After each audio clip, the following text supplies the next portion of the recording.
Hey, welcome back all of you. I am Amir Patel, founder and director of Impulse Education. And last class में हम लोगों ने देखा था Werner theory of coordination compound. इस class में मैं आप लोगों को बताऊंगा कि बॉन्डिंग कोऑर्डिनेशन कंपाउंड्स में किस तरीके से होती है। इसको पढ़ने से पहले वर्नर के ड्रॉबैक जो थे वो मैं आपको याद दिलाना चाहता हूँ। सबसे पहला ड्रॉबैक ये था कि कुछ मेटल कोऑर्डिनेशन कंपाउंड बनाते, बाकी के नहीं बनाते। ये क्यों होता, आंसर नहीं पता।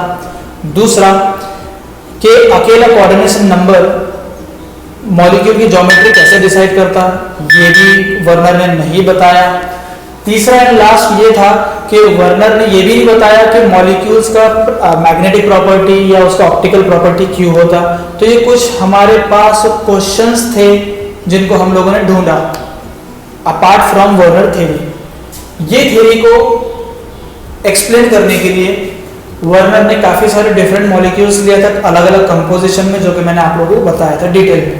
आप इसके पहले का लेक्चर देखें, आपको वहाँ पे सारा के सारा डिटेल में पता लग जाएगा। नाउ हम देखेंगे बॉन्डिंग इन कोऑर्डिनेशन कंपाउंड्स। तो ये इसके कुछ ड्रॉबैक थे, तो ये हम लोग कंसेप्ट अब पढ़ेंगे। Now bonding in coordination compounds में हम लोग देखेंगे सबसे पहला वैलेंस बॉन्ड थ्योरी, दूसरा क्रिस्टल फील्ड थ्योरी, तीसरा लिगेंड फील्ड थ्योरी LFT, चौथा MOT molecular orbital theory.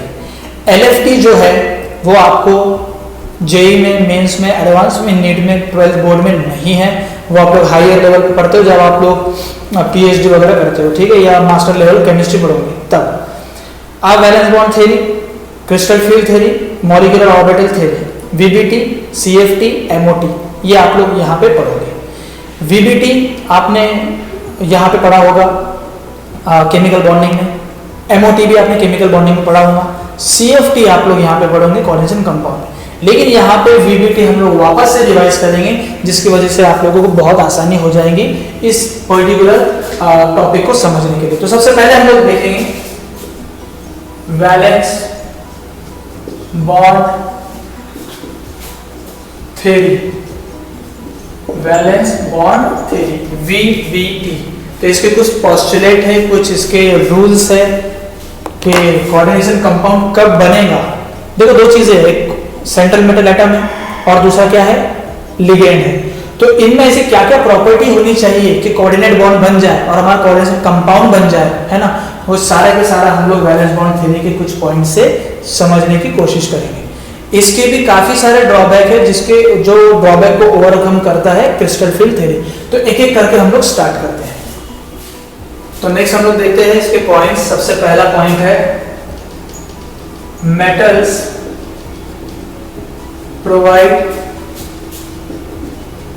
Definite number of orbitals SPD, है ना, definite number of orbitals to ligands to form coordinate bonds. ठीक है, सबसे पहला पॉइंट कि मेटल अपने ऑर्बिटल्स प्रोवाइड करेगा लिगेंड को ताकि वो कोऑर्डिनेट बॉन्ड बनाए। ठीक है, ligands donate electrons pair to central metal atom to form coordinate bond, to form coordinate bonds. ठीक है, तीसरा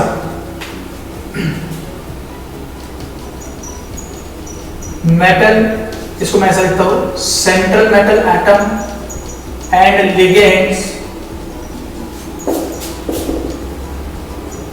इन्वॉल्व इन हाइब्रिडाइजेशन, है ना, हाइब्रिडाइजेशन। एक चीज याद रखो, मेटल हमारा वैकेंट रहेगा और जो इलेक्ट्रॉन आ रहे मतलब वो क्या रहेगा, फील्ड रहेगा। तो इसका मतलब ये है कि central metal atom provide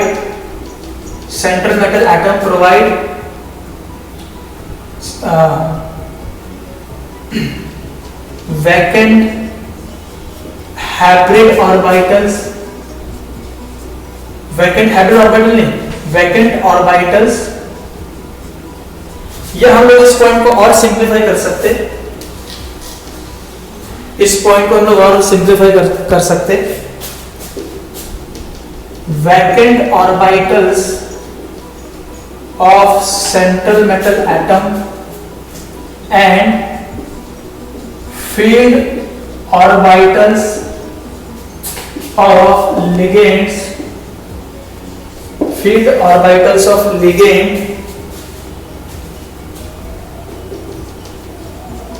involved in hybridization, या और इसको सिंप्लीफाई करके ऐसा भी लिख सकते हैं, overlap to form corresponding hybrid orbitals, to form corresponding hybrid orbitals. ठीक है, एक और, number of hybrid orbitals form indicates the coordination number, indicate the coordination number. ठीक है, indicate the coordination number. Next point हम लोग देखेंगे कि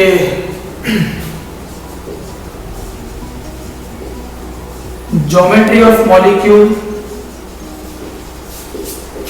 डिपेंड्स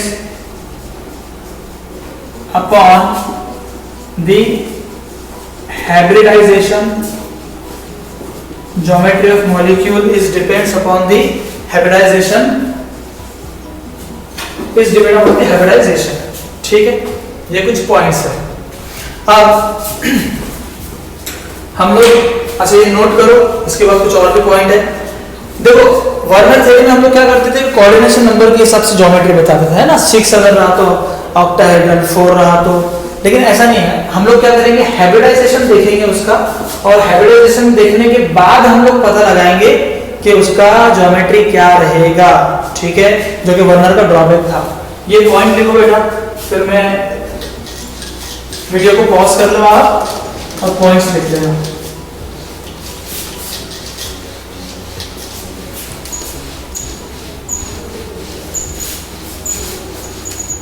ठीक है,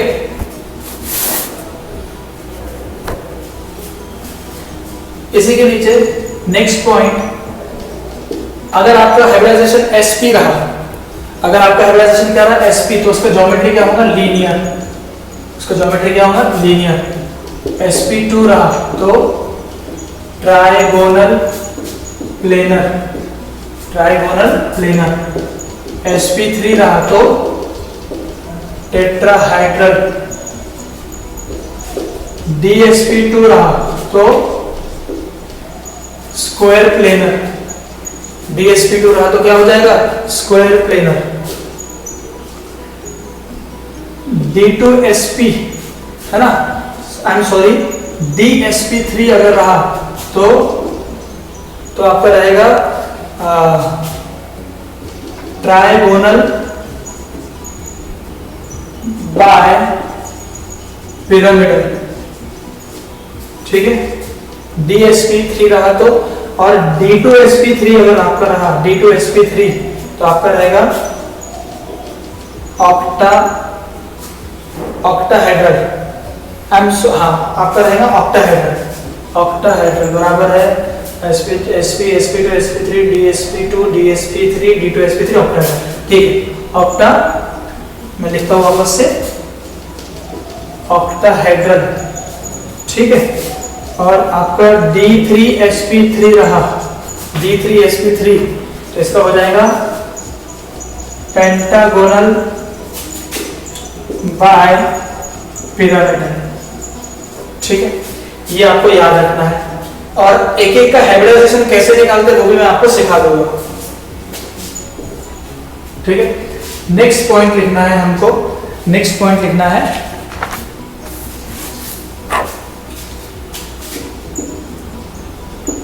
greater is the extent of overlapping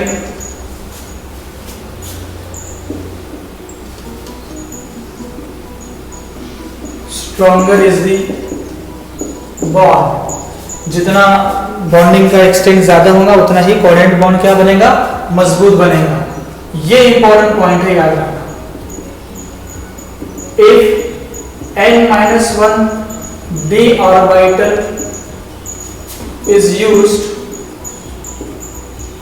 if n-1 d orbital is used, it is called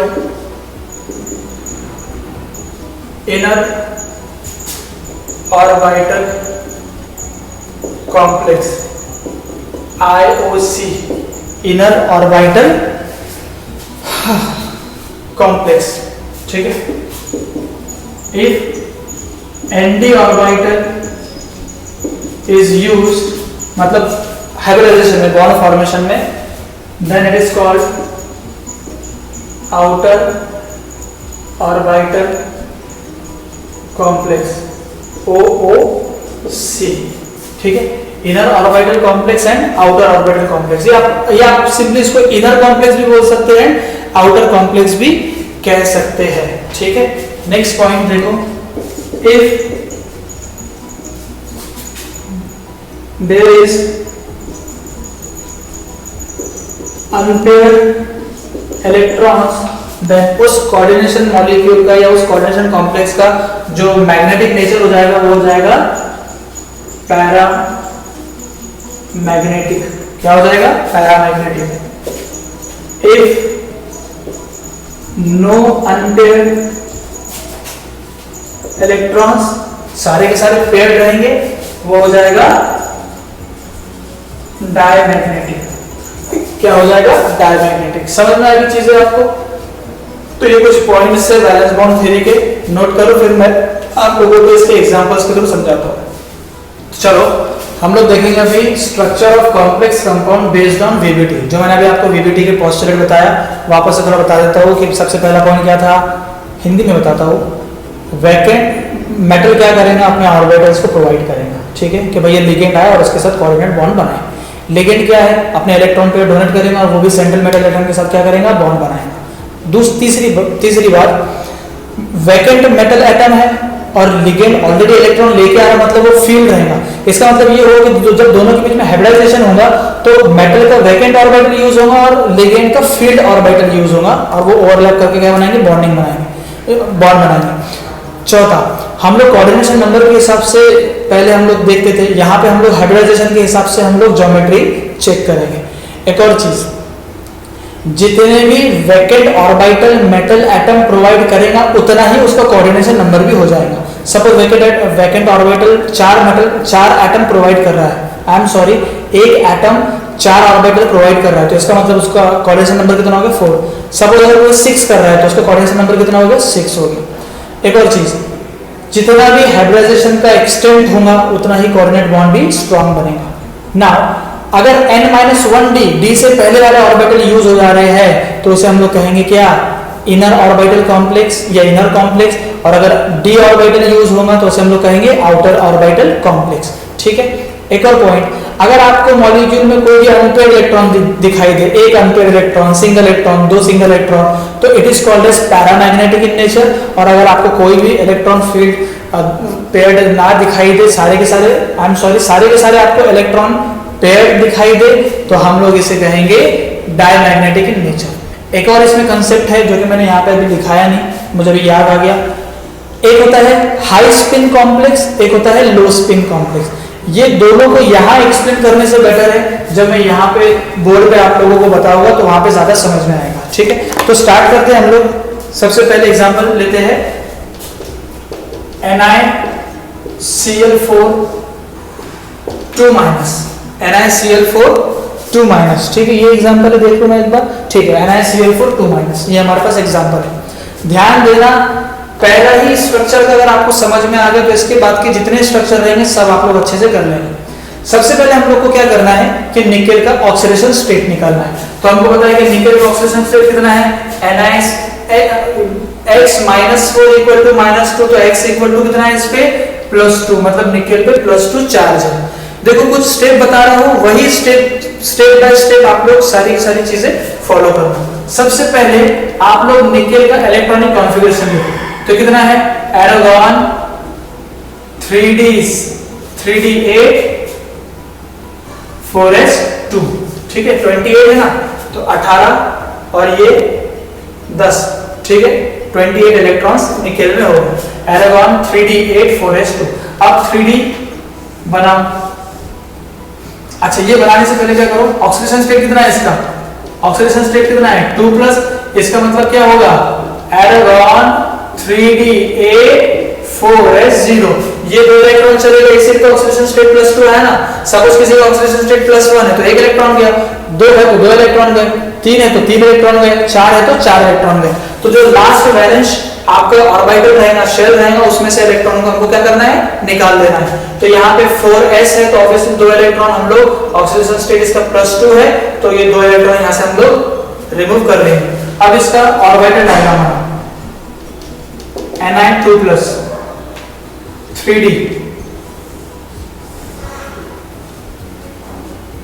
3d और ये 4s। तो 3d में कितने इलेक्ट्रॉन है आपके, 8 इलेक्ट्रॉन है, 1 2 3 4 5 6 7 8, ये 8 इलेक्ट्रॉन आपके हो गए।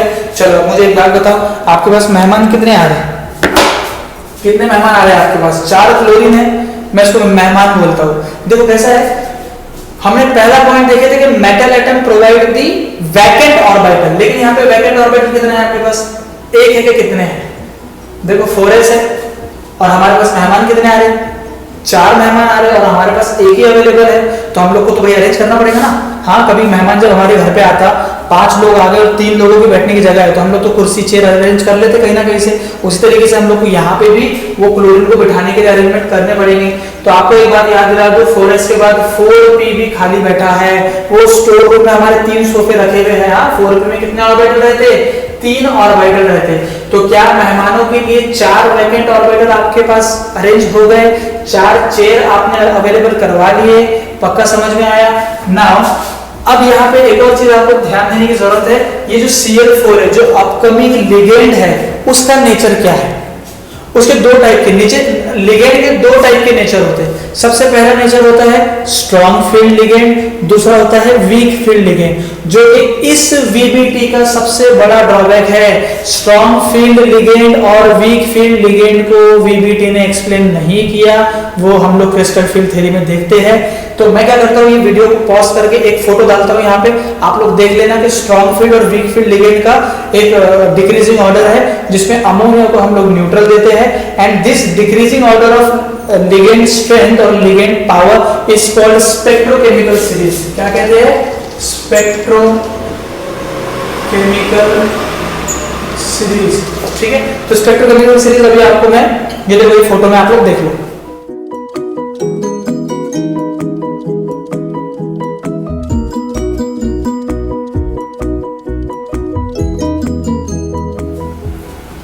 देख लिया, तो decreasing order of the splitting power of ligand और the strength is called as spectrochemical series. तो यहां देखो जो Cl- है, Cl4 जो है ये क्या है, वीक फील्ड लिगेंड। Cl क्या है आपका, तो यही ये बॉक्सेस बनाने से पहले लिखना, Cl क्या है आपका, वीक फील्ड लिगेंड है। वीक फील्ड लिगेंड है तो वो चुपचाप आके बैठेगा, कोई भी सेंट्रल मेटल एटम पे अपनी हुकूमत या अपना हुक्म जाहिर नहीं करेगा, ठीक है। तो अब मुझे बताओ, यहाँ पे Cl4 है आपके पास, तो ये इलेक्ट्रॉन पे डोनेट करेगा, Cl यहाँ पे भी डोनेट करेगा, यहाँ पे भी डोनेट करेगा और यहाँ पे भी डोनेट करेगा, ठीक है। अब मुझे बताओ बॉन्डिंग किसमें हो, किसके बीच में हो गई, एक S हो गया और 3P हो गया, तो sp3 हाइब्रिडाइजेशन हो गया, sp3 हाइब्रिडाइजेशन हो गया। और अच्छा देखो, sp3 हाइब्रिडाइजेशन के लिए कौन सा ज्योमेट्री होता, टेट्राहेड्रल ज्योमेट्री होता। कितने sp3 हाइब्रिड ऑर्बिटल बने, 1 2 3 4, हम लोग लिखेंगे 4 sp3 हाइब्रिड ऑर्बिटल्स। मेरी बात समझ में आ गई। चलो अब इसका प्रॉपर्टी हम लोग देखते हैं। स्ट्रक्चर भी देख सकते हैं हम लोग, निकेल को सेंटर में लो, ये Cl Cl Cl Cl सारे के सारे कोऑर्डिनेट वहां से बने हुए हैं, ठीक है। तो ये इसका क्या हो गया, ज्योमेट्री हो गया टेट्राहेड्रल, ठीक है बेटा, ये इसका टेट्राहेड्रल ज्योमेट्री हो गया। चलो चार्ज कौन सी है इस पे, कॉम्प्लेक्स पे चार्ज कौन सी है, 2 माइनस इस पे चार्ज। चलो प्रॉपर्टीज की देखते हैं। सबसे पहला sp3 हाइब्रिडाइजेशन हो गया, sp3 हाइब्रिडाइजेशन।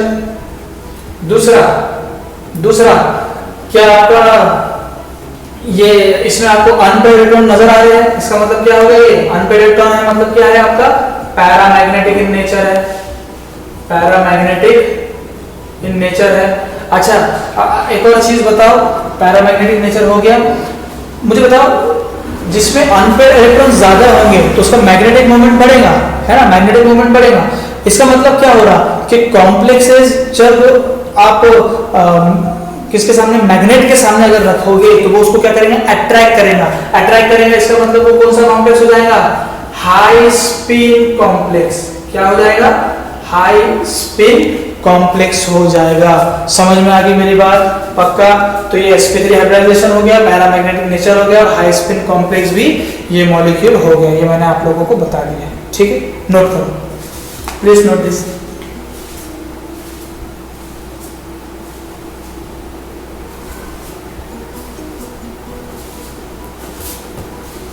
ठीक है, तो ज्योमेट्री कौन सा है इसका, sp3 के लिए कौन सा ज्योमेट्री होता, tetrahedral geometry, tetrahedral geometry, note करो।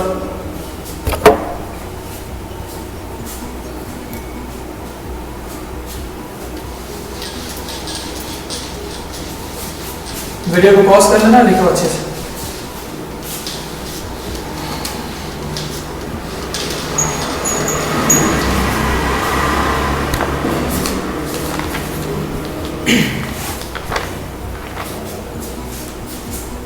नेक्स्ट एग्जांपल देखते हैं, NiCO4।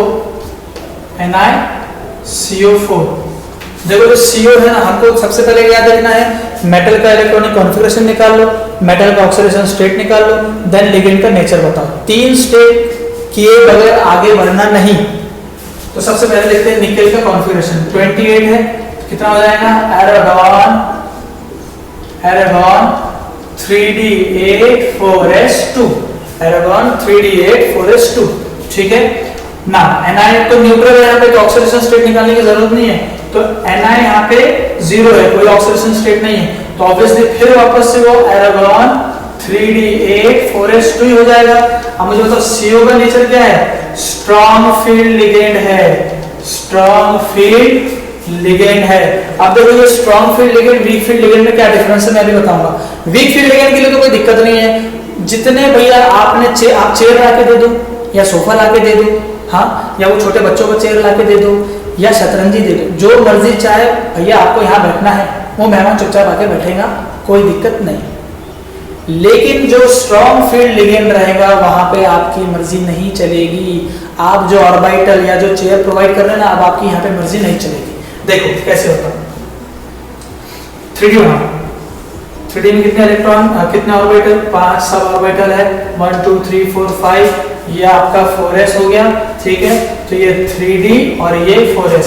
3D में कितने इलेक्ट्रॉन है, 8, 1 2 3 4 5 6 7 8। 4s में कितने इलेक्ट्रॉन है, 2 इलेक्ट्रॉन है, ठीक है। अब मुझे एक बात बताओ, यहाँ पे कोई भी आपको वैकेंट ऑर्बिटल दिख रहा है क्या, नहीं, तो हमारे पास 4p भी अवेलेबल है ना, 4p अवेलेबल। फिर भी अगर देखा जाए तो 4p में तो 3 ही और सब ऑर्बिटल है, और हमको मेहमानों के लिए कितने ऑर्बिटल चाहिए, 4 ऑर्बिटल चाहिए। अब कैसे करेंगे, तो अब क्या करेगा, ये जो स्ट्रॉन्ग फील्ड लिगेंड है ना, ये 4s के इलेक्ट्रॉन को इधर शिफ्ट करवाता, 4s के इलेक्ट्रॉन को क्या करता, इधर शिफ्ट करवाता। अरे शिफ्ट नहीं होगा तो 4 ऑर्बिटल कैसे खाली होंगे हमारे, हमको 4 ऑर्बिटल खाली करवाने हैं। जब तक कि 4 ऑर्बिटल खाली नहीं होंगे CO मॉलिक्यूल कैसे आएगा, समझ में आ गई। ये उसने पेयरिंग, इसको कहते हैं स्पिन पेयरिंग। जो हाई स्पिन कॉम्प्लेक्स रहते हैं ना, आई एम सॉरी, जो स्ट्रॉन्ग फील्ड लिगेंड, वो स्ट्रॉन्ग फील्ड लिगेंड क्या करते हैं, इलेक्ट्रॉन को इधर से शिफ्ट करवाते हैं। इस इफेक्ट को कहते हैं स्पिन पेयरिंग, ठीक है। तो क्या बनेगा, ये आपका 1 2 3 4 5 6 7 8, ये एक इलेक्ट्रॉन यहाँ आ गया, ये भी एक इलेक्ट्रॉन यहाँ आ गया, 4a सब खाली हो गया और 4p भी आपका ऑलरेडी खाली था। अरे समझ में आएगा भाई, आपके पास 4 मेहमान आ रहे थे, एक पे आपका दोस्त बैठा था या भाई बैठा था, तो जैसे चौथे को आपने आता हुआ देखा तो आपने क्या करा, इसको उठा के भगा दिए कि भैया ये मेहमान लोगों की जगह हमारी खाली हो गई।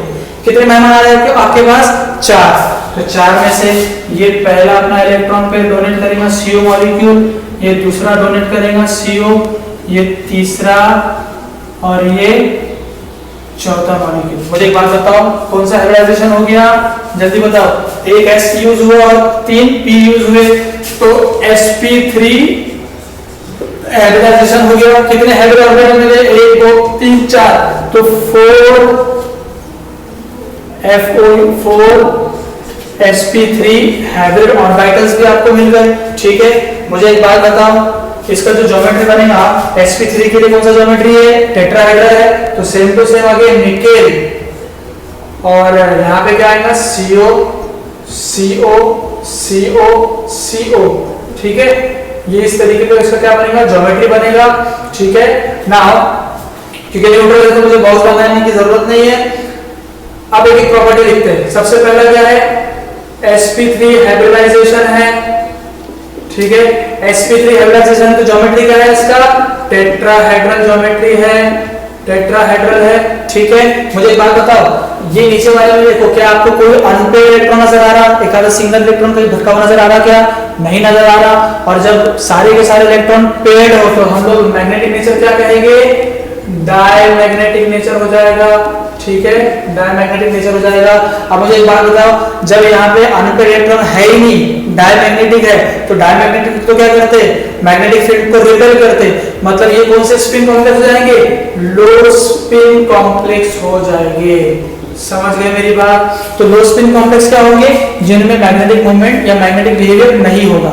हाई स्पिन कॉम्प्लेक्स क्या होंगे? जो मैग्नेट की तरफ क्या करेंगे? अट्रैक्ट करेंगे। समझ में आ गई?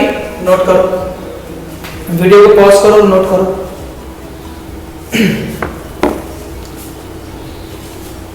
ठीक है,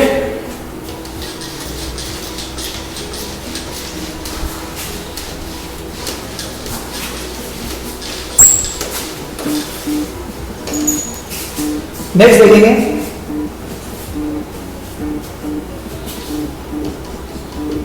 NiCN4 2 माइनस, NiCN4 2 माइनस।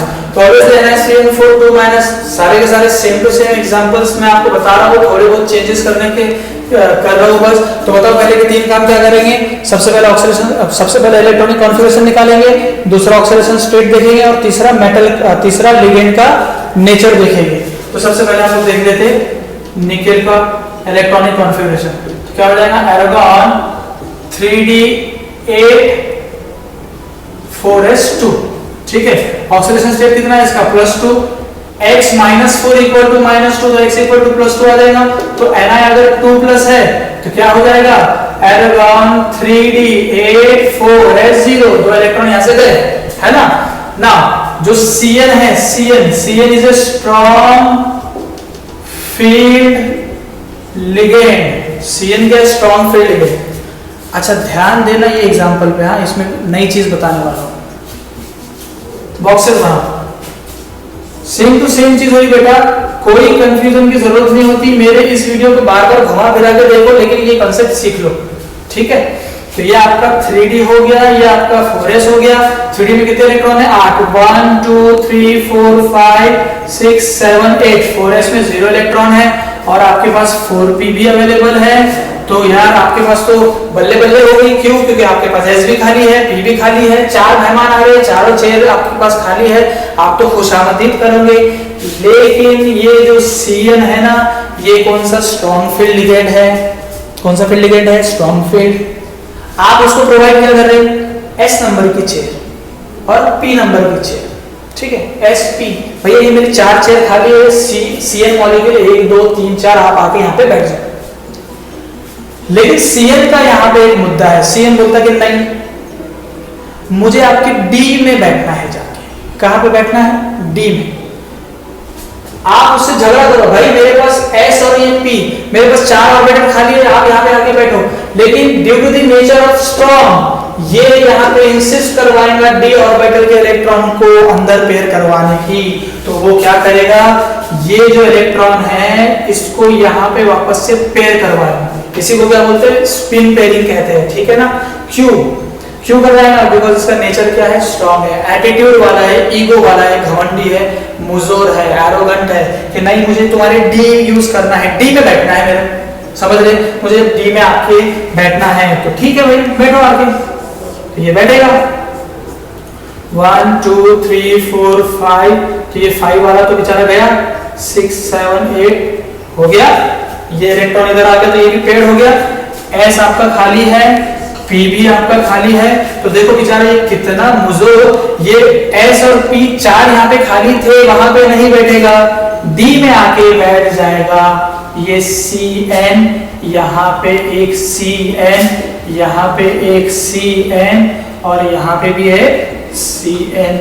मुझे एक बात बताओ, क्या उसने डी ऑर्बिटल यूज किया, क्या उसने डी ऑर्बिटल यूज किया, समझ में आ गया, कौन सा हाइब्रिडाइजेशन हो गया, कौन सा हाइब्रिडाइजेशन हो गया, मैं यहाँ लिखता हूँ DsP2 हाइब्रिडाइजेशन हो गया, एक D यूज किया उसने, 3D में एक D और S और ये P के 2, तो D2sp3 हाइब्रिडाइजेशन, D2sp3 हाइब्रिडाइजेशन, और हमको पता है कि D2sp3 हाइब्रिडाइजेशन के लिए कौन सा ज्योमेट्री होता, स्क्वायर प्लेनर होता, स्क्वायर प्लेनर हो जाता उसका ज्योमेट्री। आप मुझे एक बात बताओ, क्या आपको यहाँ पे कोई अल्फा इलेक्ट्रॉन नजर आ रहा है, नहीं आ रहा है, इसका मतलब इसका नेचर कौन सा हो जाएगा, डायमैग्नेटिक नेचर हो जाएगा, समझ रहे मेरी बात, डायमैग्नेटिक नेचर हो जाएगा, ठीक है, डायमैग्नेटिक नेचर हो गया। मुझे एक बात बताओ, डायमैग्नेटिक नेचर वाले हमारे कॉम्प्लेक्स कौन से होते हैं, लो स्पिन होते हैं या हाई स्पिन होते हैं, ऑब्वियसली कौन से स्पिन कॉम्प्लेक्स होते हैं, लो स्पिन कॉम्प्लेक्स होते हैं, समझ में आ गई मेरी बात, पक्का। तो मैंने अभी आपको कितने बताया, स्क्वायर प्लेनर का भी बता दिया किस तरीके से होता, और आपको टेट्राहेड्रल का भी बता दिया। मेरा कहने के लिए मतलब है कि कोऑर्डिनेशन नंबर 4 दो ज्योमेट्री एग्जिस्ट कर सकता, या तो स्क्वायर प्लेनर और या तो इससे पहले के जो एग्जांपल देखे टेट्राहेड्रल। समझ में आ गई मेरी बात। इसके बाद मैं आपको ऑक्टाहेड्रल के एग्जांपल्स बताऊंगा, नोट डाउन।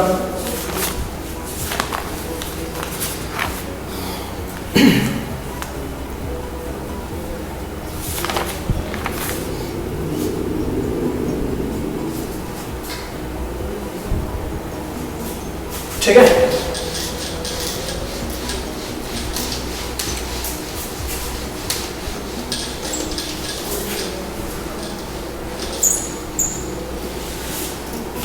देखो नेक्स्ट एग्जाम्पल हम लोग देखते हैं।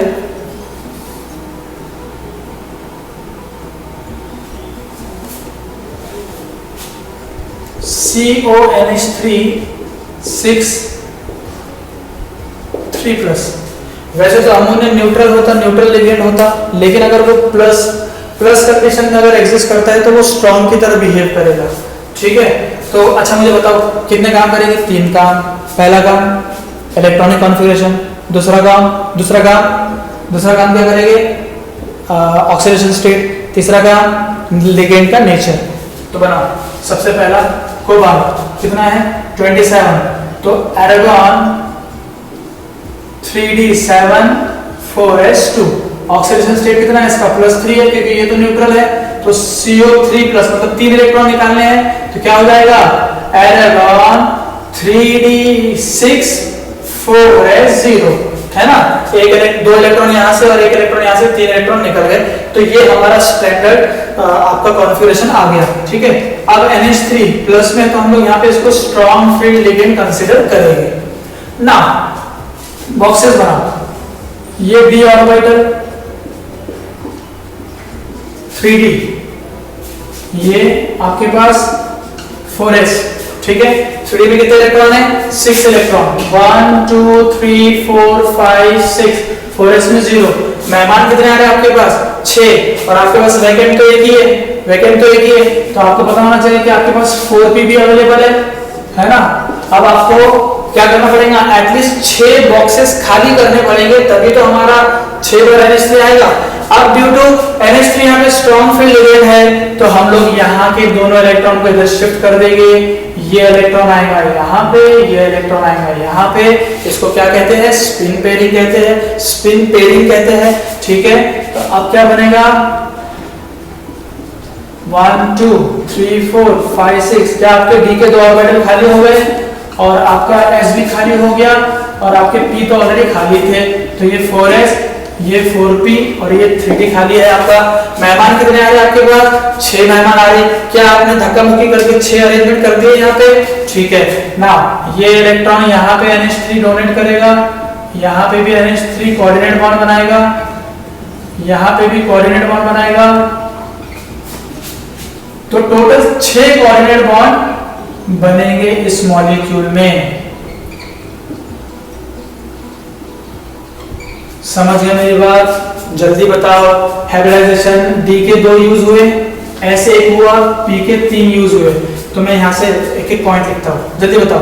हाइब्रिडाइजेशन कौन सा हुआ, D2sp3, तो D2sp3 हाइब्रिडाइजेशन, D2sp3 हाइब्रिडाइजेशन, ठीक है ना। D2sp3 हाइब्रिडाइजेशन के लिए क्या होता, ऑक्टाहेड्रल होता, क्या होता, ऑक्टाहेड्रल ज्योमेट्री, ऑक्टाहेड्रल ज्योमेट्री होता है।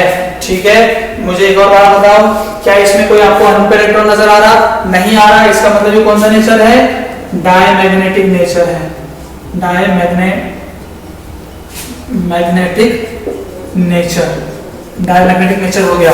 मुझे एक बात बताओ, डायमैग्नेटिक नेचर कौन से कॉम्प्लेक्स होते हैं, रिपेल करेंगे या अट्रैक्ट करेंगे, ऑब्वियसली रिपेल करेंगे। रिपेल करेंगे मतलब क्या हो गया, लो स्पिन कॉम्प्लेक्स, क्या हो जाएंगे, लो स्पिन कॉम्प्लेक्स। एक और पॉइंट यहाँ पे इंट्रोड्यूस करता हूँ, क्या n d ऑर्बिटल यूज किया या n-1 और n-1 d ऑर्बिटल यूज किया उसने, ठीक है ना। इसने कौन सा यूज किया, d ऑर्बिटल को यूज किया है ना, आउटर वाला d यूज नहीं किया, इनर वाला d यूज किया, इनर वाला। तो इसलिए इस कॉम्प्लेक्स को बोलेंगे इनर ऑर्बिटल कॉम्प्लेक्स, है ना, IOC, inner orbital complex, because उसने n-1 d ऑर्बिटल यूज किया। समझ में आ गई मेरी बात, पक्का, नोट डाउन, नोट डाउन, ठीक है। इसका स्ट्रक्चर अगर आपको बनाना है तो बहुत आसान है, ऑक्टाहेड्रल का CO को सेंटर में, ये 6 अमोनिया, बताओ इस तरीके से, NH3 NH3 NH3 NH3, और चार्ज कितनी है इस पे, 3+ है, no down.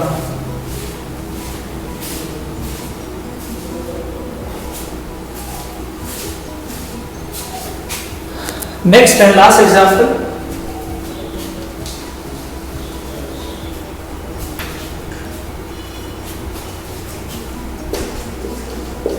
COF6 3-, COF6 3-, F जो है वो क्या है, वो क्या है, वीक फील्ड लिगेंड है। तो चलो ये स्टेट देखते हैं, cobalt 3d7 4s2, oxidation state 3 है इसका 3+, तो ये हो गया। और यहाँ पे क्या लिखेंगे हम लोग, F- क्या है आपका, वीक फील्ड लिगेंड है, ठीक है।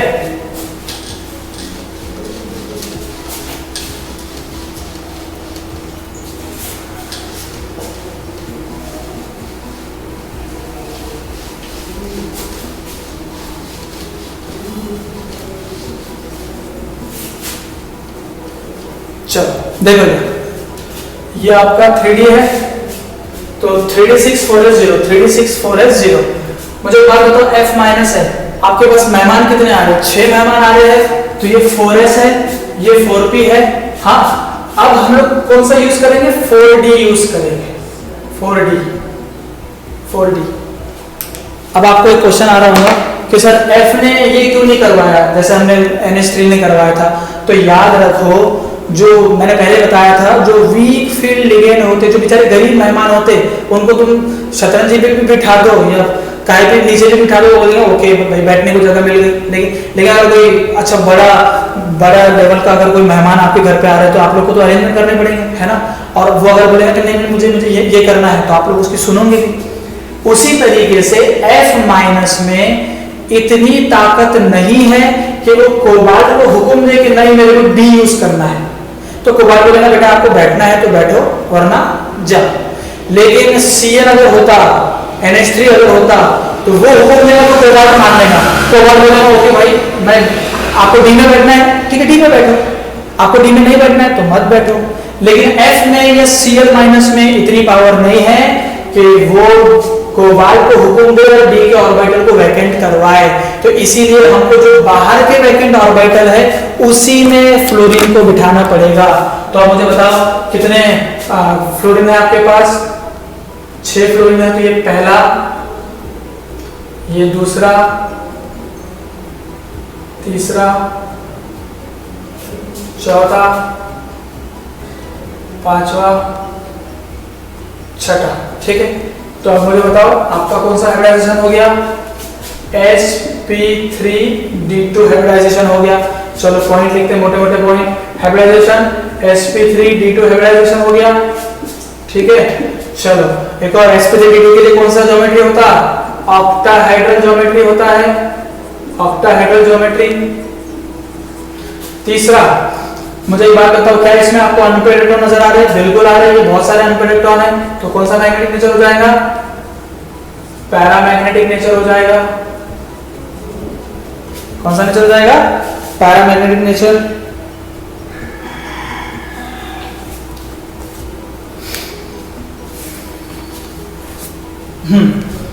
Paramagnetic nature. और क्या पॉइंट बचा हमारा? पैरामैग्नेटिक नेचर हो गया। इसका मतलब कौन सा कॉम्प्लेक्स होगा? हाई स्पिन, इलेक्ट्रॉन ज्यादा है तो हाई स्पिन कॉम्प्लेक्स। अच्छा एक और, n-1 डी यूज किया या nd यूज किया? लास्ट वाला डी यूज किया, लास्ट वाला डी यूज किया तो कौन सा कॉम्प्लेक्स हो जाएगा? Outer orbital complex, OOC। समझ में आ गई भाई? पक्का? तो ये sp3d2 का भी ऐसे बनाना आप COFFFF वाला जो मैंने आपको बताया था, इस तरीके से आप स्ट्रक्चर बना सकते हो। तो समझ में आ गया कि किस तरीके से structure of complex compound based on VBT बनाना है। मैंने आपको टेट्राहेड्रल की भी एग्जांपल दिया, स्क्वायर प्लेनर की भी एग्जांपल दिया है एंड ऑक्टाहेड्रल की भी एग्जांपल दिया। कब इनर ऑर्बिटल बनेंगे, कब आउटर ऑर्बिटल बनेंगे? इनर ऑर्बिटल कब बनेंगे? जब स्ट्रॉन्ग फील्ड लिगेंड होगा वो स्पिन पेयरिंग करवाएगा। लेकिन अगर वीक फील्ड लिगेंड रहेगा इसकी तरह तो वो स्पिन पेयरिंग करवा नहीं सकता, तो वो आउटर वाला यूज करेगा, तो वो बनाएगा आउटर ऑर्बिटल कॉम्प्लेक्स। जब अनपेड इलेक्ट्रॉन नजर आए तो high spin complex, electron attract होंगे मैग्नेट की तरफ। जब अनपेड इलेक्ट्रॉन नजर नहीं आए तो डायमैग्नेटिक नेचर, मतलब वो क्या करेंगे? लो स्पिन कॉम्प्लेक्स होंगे। समझ में आ गई मेरी बात? किस तरीके से ये टॉपिक मैंने आपको पढ़ाया, आप लोगों को समझ में आ गया? पक्का?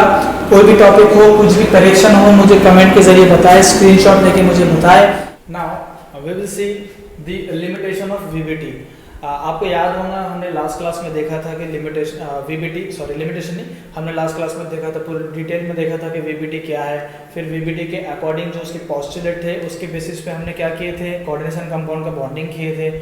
इनर ऑर्बिटल कॉम्प्लेक्स क्या होते हैं, आउटर ऑर्बिटल कॉम्प्लेक्स क्या होते हैं, हाई स्पिन कॉम्प्लेक्स क्या, लो स्पिन कॉम्प्लेक्स क्या, पैरामैग्नेटिक नेचर, डायमैग्नेटिक नेचर, ठीक है, सारा हमने डिटेल में देखा था लास्ट क्लास में ना। अब हम लोग थोड़े VBT के लिमिटेशन देखते कि ऐसे कौन से पॉइंट्स थे जिसकी वजह से, या ऐसे कौन से क्वेश्चन हैं जो VBT ने आंसर नहीं दे पाया, और उसके आंसर्स को हम लोग ढूंढेंगे कोई और थ्योरी में, और वो आपको पता है वो कौन सी थ्योरी है?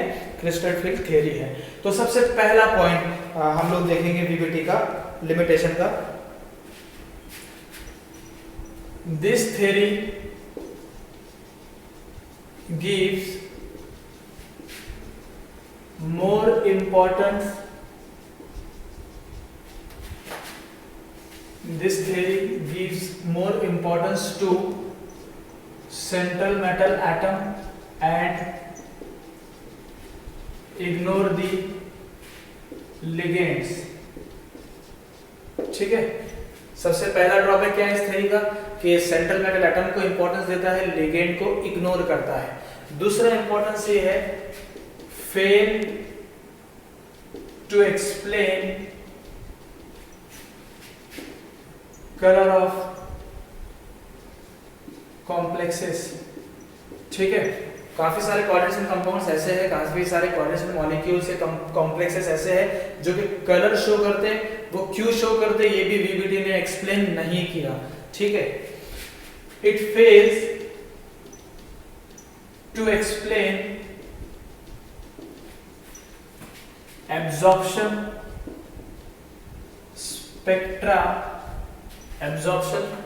spectra of complexes.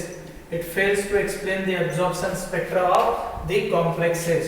ठीक है, नेक्स्ट पॉइंट हम लोग देखेंगे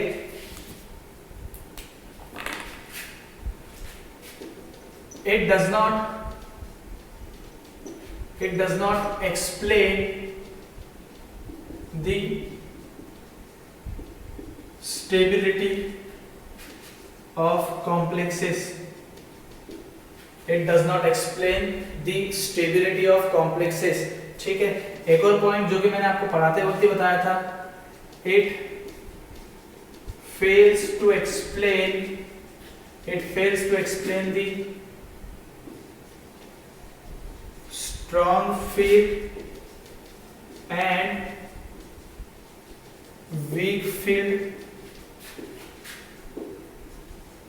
nature of ligands, है ना। It fails to explain the strong field and weak field nature of ligands.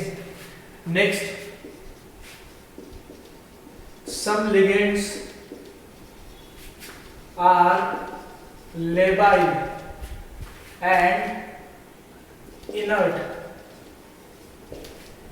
This nature does not explain by VVT। कुछ लिगेंड्स जो हमारे लेबाइल मतलब आसानी से रिप्लेस होने वाले, कुछ इनर्ट होते, तो ये भी जो फिनोमेनन है, ये भी जो प्रॉपर्टी है वो VVT ने एक्सप्लेन नहीं किया। अच्छा, एक और मुझे पॉइंट याद आ गया। अच्छा, आपको याद है क्या, हमने कुछ मॉलिक्यूल में जो ये d ऑर्बिटल थे हमारे, याद है अगर आपको, तो ये d ऑर्बिटल में इलेक्ट्रॉन्स थे, तो हमने इलेक्ट्रॉन्स की पेयरिंग ऐसे करवा दी, याद है क्या, इसको इधर वो स्ट्रॉन्ग फील्ड लिगेंड आया था, तो मैंने आपको बताया था कि वो d यूज करना चाहता तो वो इलेक्ट्रॉन पेयरिंग करवा लेता। लेकिन ये जो कांसेप्ट है ना, ये तो होर्न्स रूल के अगेंस्ट है। आपने पढ़ा होगा होर्न्स रूल, है ना।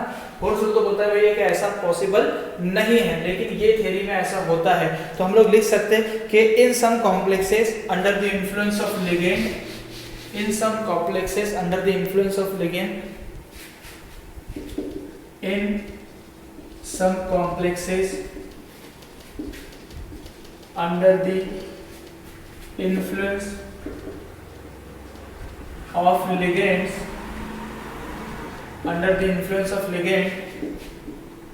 the pairing of electrons goes against होर्न्स रूल। ये भी क्यों हुआ, ये भी हम मतलब VVT ने एक्सप्लेन नहीं किया। ठीक है, तो कुछ ये इम्पोर्टेंट मैंने आपको ड्रॉबैक बताया है, जिसमें सबसे इम्पोर्टेंट जो ड्रॉबैक है वो एक तो कलर है, ठीक है, नहीं होता। दूसरा उसकी ये weak field ligand and strong field ligand क्या होता है, ये भी उसने एक्सप्लेन नहीं किया, है ना। स्टेबिलिटी नहीं किया, बिकॉज स्टेबिलिटी को एक्सप्लेन करने वाला जेनिक बेजेनन नाम का साइंटिस्ट है, उसने कोऑर्डिनेशन कॉम्प्लेक्सेस की स्टेबिलिटी को एक्सप्लेन किया था। ठीक है, एंड ये कुछ बेसिक है। अच्छा, एक और पॉइंट मुझे याद आ गया, हमने देखा था कि लोन पेयर ऑफ इलेक्ट्रॉन होते हैं लिगेंड्स के पास, और वो इलेक्ट्रॉन पेयर लेके आते सेंट्रल मेटल एटम के पास अप्रोच करते हैं। ठीक है, तो सपोज अगर एक मेटल है और आप बोल रहे हो कि उस पर 6 टाइप के लिगेंड हैं, तो 6 के 6 लिगेंड एक साथ ऐड कैसे हो जाते हैं, है ना। होना क्या चाहिए था, एक मेटल ने एक लिगेंड के साथ Ml बनाए, फिर इसमें एक लिगेंड और आ जाए तो ये Ml2 बनाए। लेकिन VVT ने क्या बताया कि डायरेक्ट ही कोऑर्डिनेशन मॉलिक्यूल बता दिया, Ml6 Ml5, है ना, इस तरीके से। तो ये भी प्रॉपर्टी वीबीटी ने एक्सप्लेन नहीं किया, जो कि हम लोग इसके बाद वाले टॉपिक्स में कवर करेंगे, ठीक है, नो डाउट। होप आप लोगों को ये मेरा वीडियो समझ में आया हो, अच्छा लगा हो, ठीक है। अपने दोस्तों के साथ शेयर करें, घर पे रहे, सुरक्षित रहे एंड अपना ख्याल रखें। थैंक यू सो मच, जय हिंद।